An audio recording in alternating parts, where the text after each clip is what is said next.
welcome to OVW No Holds Barred. Today we're joined by a man who was the heartbeat of Ohio Valley Wrestling for over 2 decades.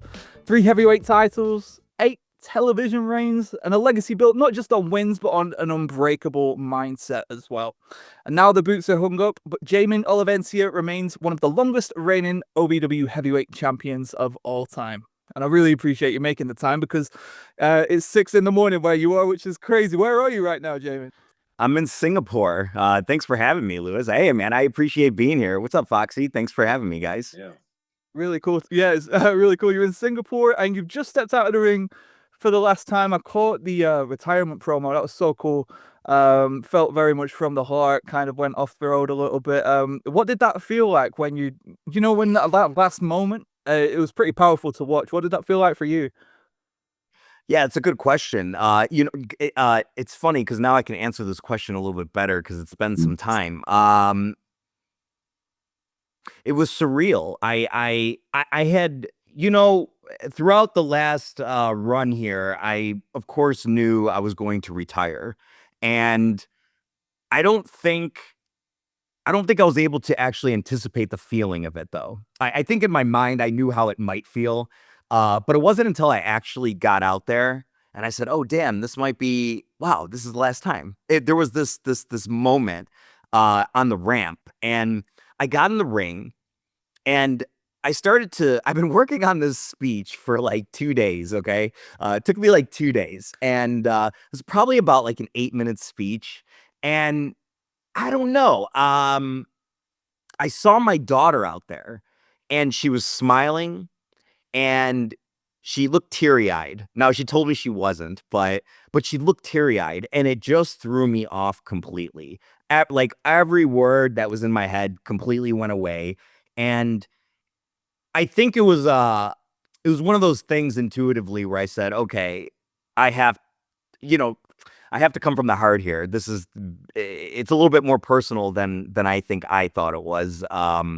I think as a performer, sometimes you want to put on a good show, and you want to give your best, and you want to be a professional. And in that moment, I remember telling myself, "It's not professional of you to forget it." And I said, "No, maybe it's professional to speak from the heart." So I'm having all this internal dialogue Right. while I'm out there live, and it was incredible. It was incredible, and I feel super good about it.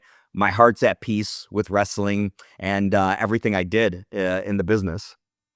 Amazing. Yeah, there was a moment when I was watching it where I thought it could have been when you looked at your daughter or something like that. There was a moment where I just saw the eyes, like I feel like it's a very human thing that you can see in somebody where, oh, the moment hits someone, right? And that's what struck me. I was thinking, just this is a real, very real moment. So before that, how long had retirement been on your mind? Was it something that had been sort of lingering for a while, or what lined up for you to make that decision?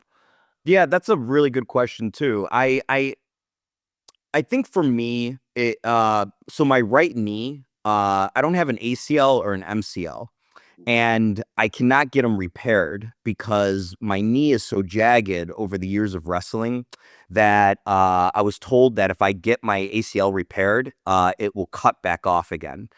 So I went and got stem cells several years ago. Okay, let me go backwards a little bit. Prior to making my return again at OVW, I've been training jujitsu, building my business, and but it was hard to walk. Like I'd go to the grocery store and be leaning on the cart, and I was Right. like, man, and so I went to one of the best surgeons in Louisville, Kentucky, and he said, look, your knee is so bad. You have like the knee of like a 65-year-old. And I said, really? And he's like, yeah. He thought I was actually in a car accident. He's like, were you in a car accident or something? I was like, no, I guess it was from performing over the years. He's like, yeah, you don't have an ACL, you don't have an MCL, and we can't repair them because your knee is so jagged. You need a complete knee replacement. At the time, I was like 37. So I was like, oh, would it be wise to get a knee replacement? He's like, honestly, if you can wait another 15, 20 years to get a replacement, I would. And I'm like, man, I'm in so much pain. And I said, well, what about stem cells? I've heard about stem cells. And he goes, ah, no, that's all bullshit. And I said, "Oh, okay, okay." And then I talked to a lot of my friends who's in the wrestling business, and they would tell me, "Man, stem cells saved my life." So I said, "You know what? I'm thinking to myself, let me go get some stem cells before I get a whole new knee replacement." I went and got stem cells. Within 3 months, I was jogging again, and I hadn't been able to jog for years prior to that. And this is without an ACL still. My MCL healed. It completely like came back. I grew back 80% of my cartilage within, I want to say it was 8 months, something like that. I went Wow. and got a MRI done, and yeah, I grew back my cartilage basically, and I just felt good. And I trained jujitsu all the time, and my knee was feeling good. I was like, maybe I want to kind of do this wrestling thing, and of course, I got back into it. And over time, though, when you don't have an ACL, your knee is gonna feel the pain still. Like my knee still shifts in and out. And there was points throughout the process of returning where I said, I I invested so much money into my body, my health. I don't know if it's worth it to continue like this. I got my fix. I returned to wrestling, which was for my daughter, by the way. One day she was in the car with me, and she was like, it would have been cool to at least see you wrestle once. And I was like, okay, I got to do it. I got to show her.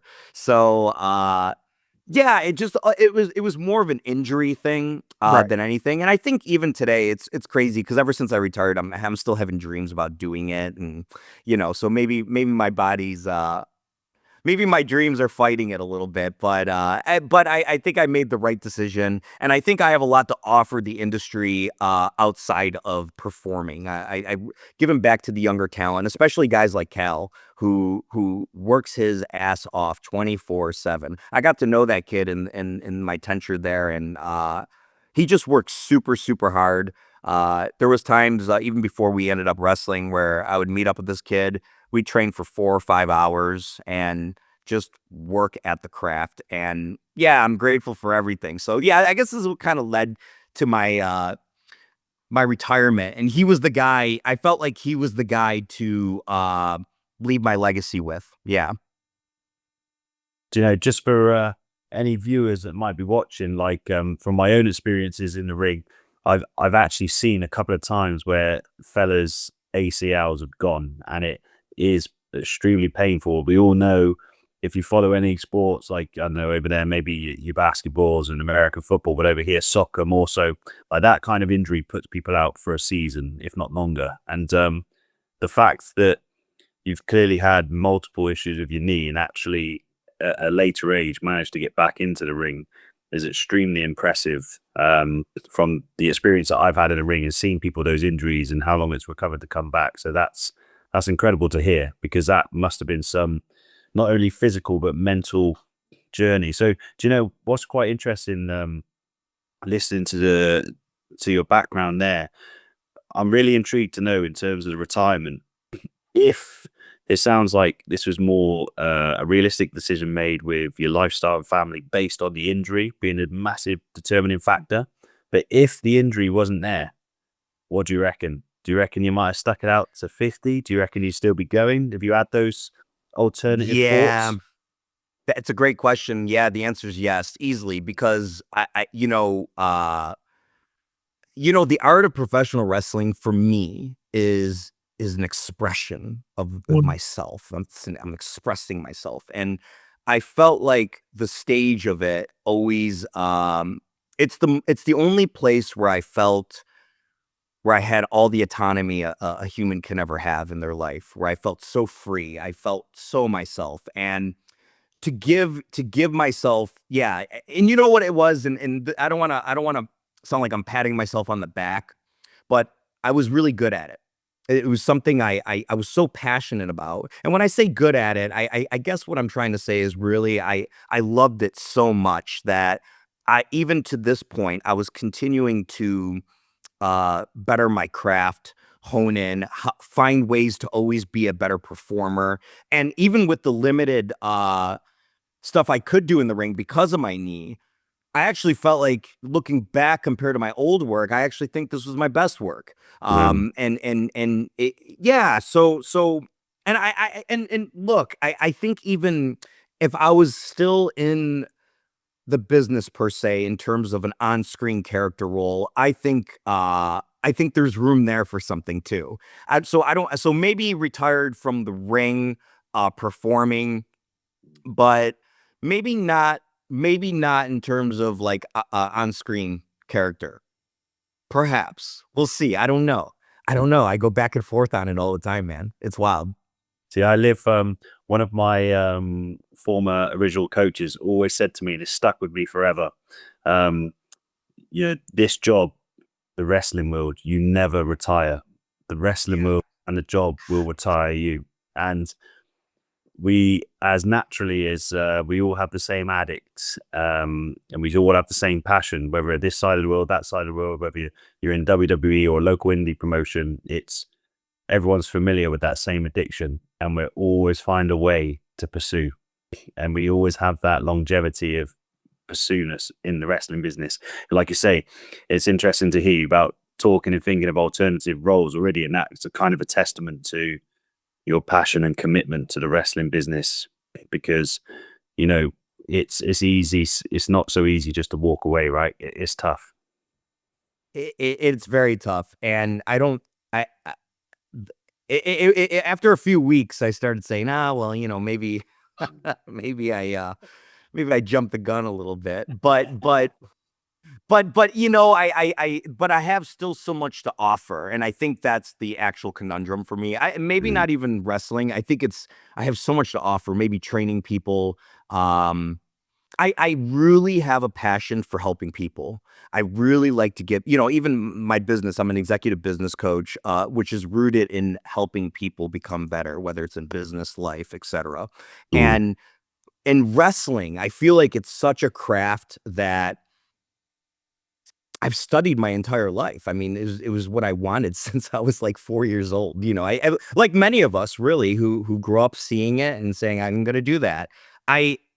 I've studied it so much that I just feel like there's so much more to give and so much more to say about it. And yeah, it becomes a question mark. I mean, even to be here with you guys and just chat about it, I get excited because it's truly my passion in life. It's such a cool freaking art. I mean, what other plays can you do?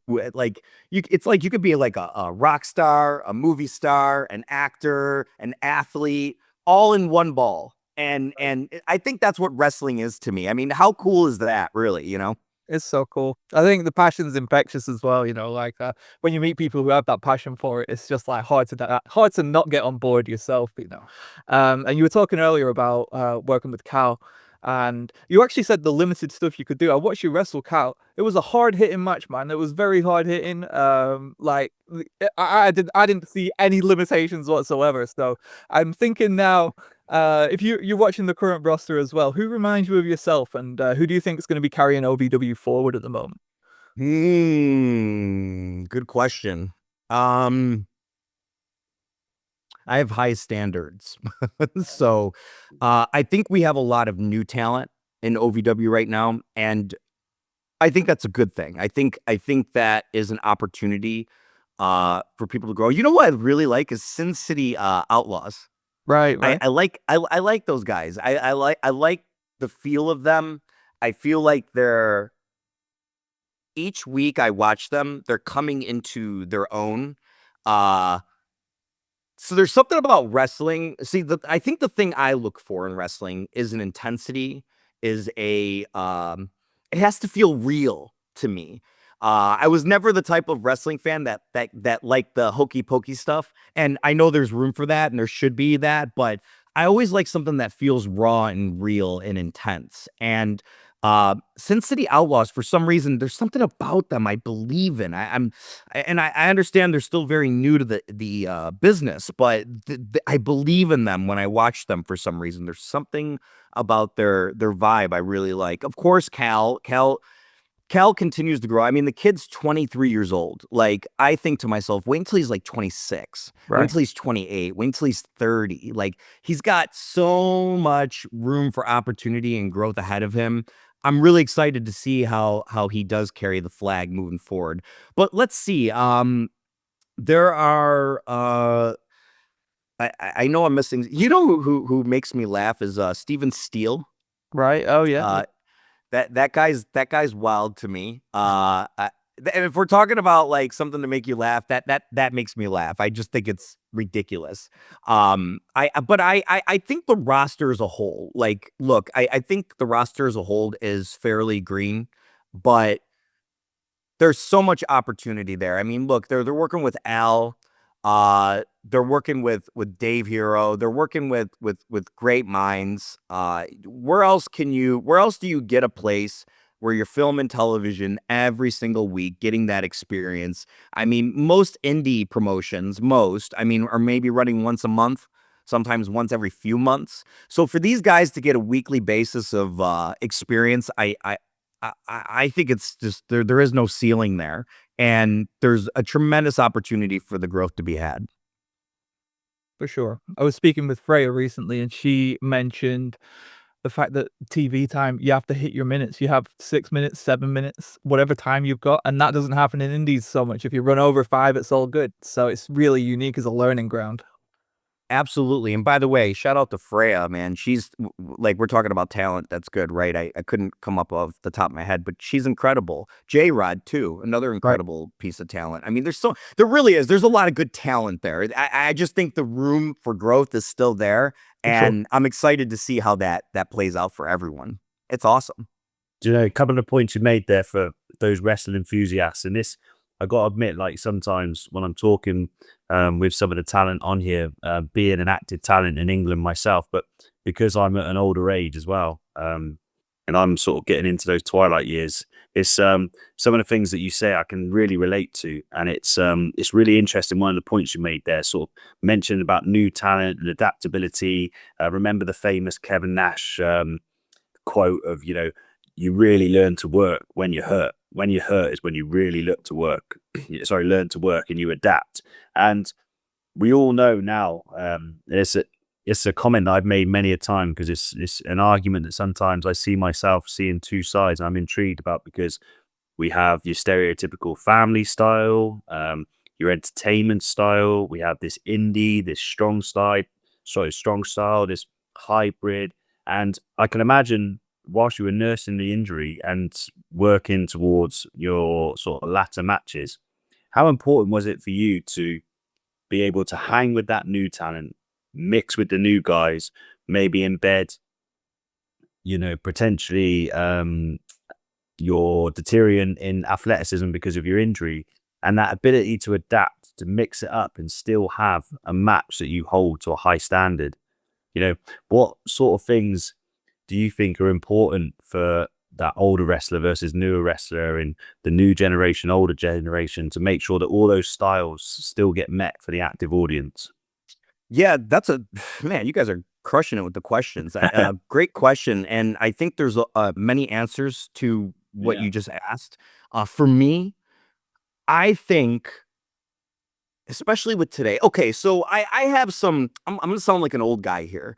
I the new style of wrestling kind of bothers me. Sometimes I feel like it's like ninja fighting. Yeah, Like yeah. it's just a little. It's athletically sound. It's beautiful in its own right, but I'm clamoring for emotion. I'm clamoring for intensity. I was a Steven Regal kind of guy coming up. I'm an old school guy. I believe in intensity. I believe something should feel like a fight. Right. And um I think in terms of working with this talent now, look, I don't even know I'm trying to think who I worked with. I only worked with a couple guys on this last run. One of them was Anthony Anthony Katina, I believe, or I worked with him, uh, and he was like an example of someone who had this newer style, and working with him was the goal for me was to find what he did good and how can I make it look as intense as possible. And if I strike him, because I don't know anything about this guy, and something that's really important to me is selling. I think if you're a professional out there, you should be able to sell. If you get punched in the face, you should sell like you got punched in the face. So I was always looking for this sense of realism, and I believe that's room for opportunity for any talent in any promotion today could do. There's a guy on WWE's roster, Dragunov, is it or something? Yeah. That's right. That's right. He is the most intense guy I think on the roster right now. I think he is. I've only seen a couple matches of him, but in the short time that I've seen this guy, I'm like, this guy's got it. Like this guy has the juice to me. I feel like that's what wrestling is. With UFC continuing to grow, with fighting feeling is real. I think people want an intensity there. This is just my opinion, but and what's cool about wrestling is you can get a little bit of it all, but to really match the styles to today, I think we could see a little bit more selling, a little bit more intensity. And some damn facials. Like, get into it. Like, I I feel like an old guy is saying this. It's like I feel like it's like today, if you listen to music versus I grew up in the I was born in 85, so I grew up in the 90s basically. But you hear lyrics in a song, right? I feel like the lyrics were more pure, were thought more carefully.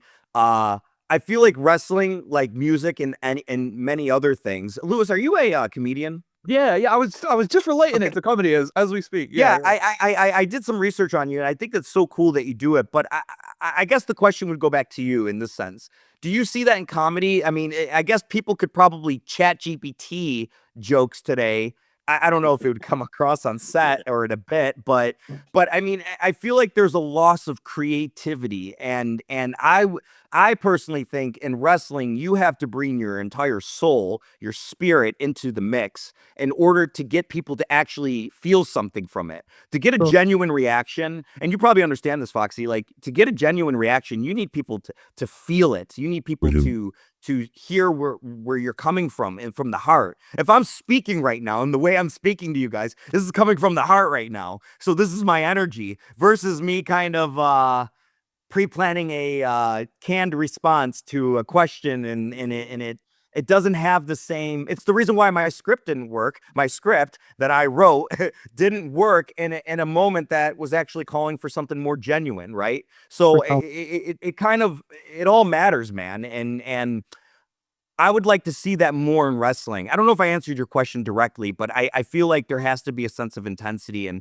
for me, that's what I had to bring to the table when working with this younger talent. And I was expecting that out of them as well. I was like, hey, I'm going to come at you. I hope you're ready for this. And Cal and I, just to give you some ideas about it, before, so about a year prior to that, this was before him and I even knew we were going to work together. Him and I used to spar in the ring, not to fight actually, but to like, how can we create wrestling and make it look and feel more real? So I would train jujitsu with him. He didn't know anything about jujitsu. Right. We would train sparring and punching at each other in the ring. And so when it came time for the match, he knew exactly what I wanted to do when we were out there. Just the way we stood off, it's the way we trained. So hopefully it gave off that vibe of intensity. But that was the goal, and I think even if I got back in the ring, let's just say on a whim, I think I'd be expecting that type of stuff from myself, not so much a spot fest, For so to sure. speak. There's so much interesting ground we could go into here. This we're not gonna have enough time to do it all, so we I definitely know, gotta. but we could always do more. We can For always do sure, more for down the sure, we're line. gonna have to. So, right, in terms of comedy, right, I feel like there's kind of a pendulum effect in terms of, people are either very dangerous, and it's like who can be the most dangerous, who can be the most edgy, but then it'll come around and it's, let's go safer, let's make it more sort of sponsor friendly and things like that, and it seems to go back and forth between the two. People get tired of this, it comes back to this. But in wrestling, it seems to. I don't know if that happens, and so I'm going to put it to you guys. Does it seems to just evolve and change and evolve and change. It doesn't really revert back. So whereas back in the day, when you said you sound like an old guy, me and Kian, we've talked quite a lot, right, about back when it was more story driven, that intensity sort of stuff was taking precedence, and now it is more of a sort of there's a priority or a preference towards like that really impressive aerial style right now. Do you think it's going to come back, or do you think it's going to continue to evolve and change, or what do you think the future looks like for it? See, Um, I've never do you want even me to start, or considered do you this. want me to answer? Okay, Yeah, yeah, go I for it, was Go for Jamie. it, yeah, go for it. I think it will continue to change. Yeah. I think anything evolves. Now, is it going to evolve in a way that maybe suits our personalities or our character or what we think should be cool? I don't know. I think it's possible. Yeah. I mean, even what I just described, I think it's possible, but the human being has changed. You know, if you look Right. at like my daughter's 17, okay? If I talk to her friends or even the boys her age, I feel like the male species as human beings are like different today. They're not as like I don't know. There's I guess when I look back to my age, we're more intense. You know, I grew up during like the Attitude Era. The Marilyn Mansons of the world, the Disturbs, the Slipknots, the grunge of everything, the 90s, right? It was kind of like it was like developing an attitude or a way of flipping off your boss, Stone Cold Steve Austin. You know what I'm saying? There was a different vibe back then. Today it feels I feel like people have turned into computers Yeah. and probably because they grew up with devices.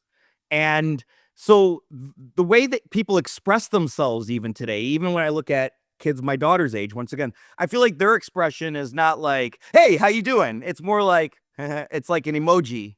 Like their expression Right. is like emoji, cool, peace Sure. sign. You know, it feels just different. And once again, we can argue if that's good or not, but I just think that's the evolution of where it's going. But I do think if you're the guy in this day and age who can look someone in the eye and speak with certainty or have an intensity to you or have a passion in what you do or any of those things, I think you stick out. And so therefore, I think there is room for that in the industry, and I do think it could change that way. I think it could, but it's always going to change and evolve. I don't know if it'll go back per se. I mean, wrestling feels very canned now. Like everything feels very like commercially. It always was a commercial, but it does feel more commercially than ever. You know, like Jey Uso comes out and everyone's doing this, and someone else comes out and everyone's doing that, and it feels very robotic, like Hey, on that versus a note, though, genuine emotion. for Yeah. sure. But on that note, I was wondering about this because I was thinking, is that just me? Have I aged? And can I spot the formula a little bit easier now? Or is it for real? Is it more in your face right now? I like that perspective. I like what you just said. I like that perspective. I think I think you offered you know, it's kind of like filters on a phone, right? Right. Like it's like, oh, I like the way I look at this filter versus this filter. I Sure, think you sure. offered another perspective that's like a filter that I didn't even consider myself. So in some ways I regress on what I said because there I think there's room for growth there for me to even consider that. Oh, have I just spotted the yeah, the It, formula a it's little bit interesting. more. It's Um, but then I'm gonna push back for a second. But then if you look back to the Attitude Era, okay, Be that this is my framework, or even the early 90s, it was starting to ramp up and you could feel the guys competing with each other. I don't know if it's that same. I don't know. Or maybe it's just, yeah, that's just where it is today. I don't know. You got me there with that. You got me thinking. it's so Maybe interesting. I, It's yeah, maybe I do interesting have to though. retreat. It's Yeah, interesting when you put please. the thoughts together because do you know, I'm exactly the stuff you were saying. I'm very much a wrestler that preaches character work, emotional investment, storyline. You know, I'm one of them guys that you know, I even don't like it when people kick out of DDTs. You know, you know, obviously when one guy does the pile driver lariat into a Canadian, the next guy does the pile driver lariat Canadian into the kick out into the next Canadian into something more death defying. And the thing is, like, I would never want to be on anything like this and be like shitting on it because people, they're extremely athletic and they can do a lot more than potentially I can athleticism. But some of those values that I was just mentioning about, you know, like you say, the selling, the character with the storyline, for me, it all equals believability. So I've always had this thing at the moment now, believability is best. Um, but what's really interesting actually is, you know, Lewis mentioned about time, even though you're across the pond and had 1,000 different wrestling experiences to myself, um, you know, the fact that you're an 80s, I'm 86, you're 85, it could almost be like a generational effect, like you mentioned about the evolution of technology, society, and perhaps sometimes we are guilty being stuck in our models or our ways, or this is right because this is what we think, or what was pedigreed into us through our early years. So we've stuck to it. But actually, just because it's different, is it wrong? Just because it's not what we like, is it right? Just because it's stuff that we can't do, are we jealous? Or does that matter? Is it a variety? Is there something for everyone? There's all these devil advocate conversations that, like you say, we could it'd be interesting to maybe have a part 2 and We've got it. really We've got it. divulge into the psychology even more so. But I'm right with you there. I'm 100% with you. I'm sold because you're talking my language. But just a guy that comes to my mind, so like Leon Slater, TNA, he's a TNA champ, X Division, right? I don't know if you've come across him. But I'm on like an indie show 2 years ago. He comes in as I think he's ridiculously young. Like you were saying, some of these guys, like you mentioned Carol, like some of these guys are so young and they're so good. And like Leon hit this drop kick in the air and the world just froze for a few seconds. It's like he floated in the air. It looked incredible. There was a snap to his body. His height was unreal and it was effortless. The kid was pure class and he was so young. And now he's like TNA X Division champ, like WWE wants him. But if I watch some of his matches, are they for me? Not personally. I enjoy it, but they're not for me. I can't do that stuff. And I don't see loads of selling and loads of this and like, of course he does it, but like, not necessarily to what I'm passionate about, but because he's hitting the trends, he's hitting the moves, he's moving incredibly fast. Like, but again, we could argue between the three of us, like, as a fan, different wrestler, different experiences, what's right, what's wrong, but he's being successful. So ultimately, like Al says, right, it's all about making money. It's all about business. You're a business professional and he's doing great business. So to me, he's a world-class talent, Yeah, absolutely. At the end of the day, no matter what even the personal gripes are, they're making money. Yeah. And that's above everything. Because if they weren't, then maybe you have a little more stake in the game. But the fact that they're making money, like you said, it's on trend. And I think that's a big important factor. It's on trend. So that's what people like today, I guess. I mean, everything, I think even performing as a whole, wrestling as a whole, it's difficult today because there's so much competition out there. There's so much content out there. Like, even I get overwhelmed. I can go on Netflix or something and I'm like overwhelmed sometimes. Like, I don't even know what I want to watch. It's like going in the grocery store. You could be super hungry and then you want to kind of buy everything, but really all you needed was like a couple things. And once you eat, it's over. So it's fascinating where things have gone. And I mean, it makes for an exciting future at the same time. I mean, the cool part is we don't really know what's going to happen tomorrow. So there's always room for some type of evolution to occur in front of our eyes.